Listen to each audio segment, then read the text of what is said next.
Ashton Carter will be President Obama's choice as the new Secretary of Defense, barring any last-minute complications. CNN Pentagon correspondent Barbara Starr joins me now with more, and so does White House correspondent Jim Acosta. I want to start with you, though, Barbara. Hi, Carol. Well, barring any last-minute complications, barring any last-minute surprises from the president, all indications are now that Ash Carter will be the nominee to replace Chuck Hagel as Secretary of Defense. Ash Carter, very well known around the Pentagon. He served as Hagel's deputy. He has served in a number of jobs in the past at the Pentagon, including being the top acquisition official, essentially the top weapons buyer. He knows the budget. He knows how billions of dollars in taxpayer money is spent buying weapons. With budget cuts coming, he will be very experienced in being able to formulate any budget plan, what to keep, what to cancel potentially. Those are all the pluses that are seen for Ash Carter.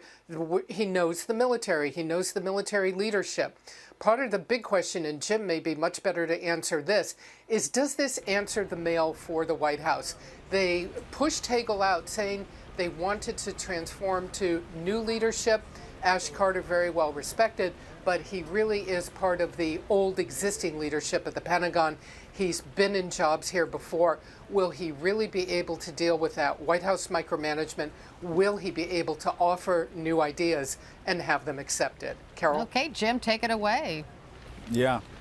Well, you know, the term White House micromanagement, that seems to be a lasting term in Washington, but it certainly has been applied to this White House, certainly in recent weeks when it comes to picking this new defense secretary. And as Barbara knows, every step of the way, Ash Carter has remained on this short list. He's sort of been the last man standing in that Michelle Flournoy. She was seen as the top contender, and then she pulled herself out of contention. Senator Jack Reed, he did the same.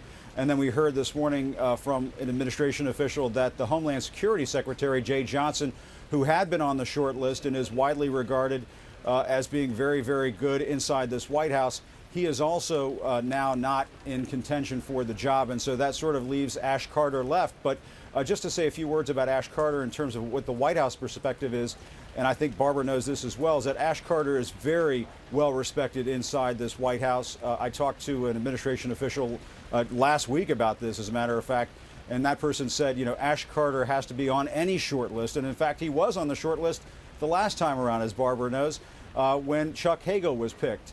Ash Carter then left the Pentagon. He signed a deal recently with Stanford to do some lecturing out there. So essentially he'll have to, I guess, nix that deal and make himself comfortable over at the Pentagon. But he's certainly known inside this White House as somebody who won't need a tour of the Pentagon. He's very well regarded and somebody who really knows that place very well.